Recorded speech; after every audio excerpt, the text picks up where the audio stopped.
Ministério Interior Lihusi Direção Nacional Proteção Conflito Comunitária realiza sormuto o diretores-gerais Linas Ministeriais o de halo validação do plano anual rihun ida atus tolu ronulu resin 5 debe se implementa e retinan rihun rua ronulu resin rua totinan rihun rua ronulu resin neng.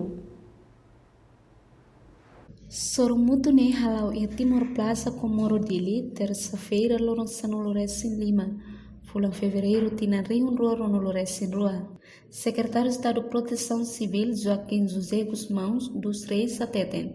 Sormuto ne atuará resolução 1325, atuar efeito na participação e o processo de decisão e a paz relaciona no segurança.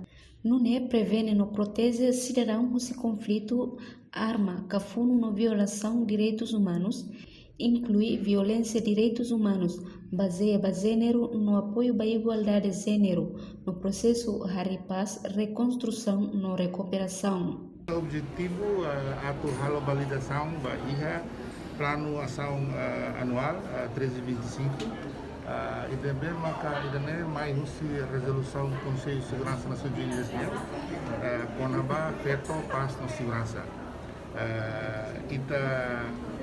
Hal itu tiada itu ni fase da primeiro e a tina foto. Agora realmente kita começa a querer nomos e agora esboço finaliza bahia plano ação anual 325 dia. Na bema que se implementa o setinang 2022 to ia 2026. E também maka objetivo principal unine di hal berdasarkan hamuntu linhas ministeriais, instituição governial, na BMK durante sai nossa nação implementador vai ser minha instituição governial.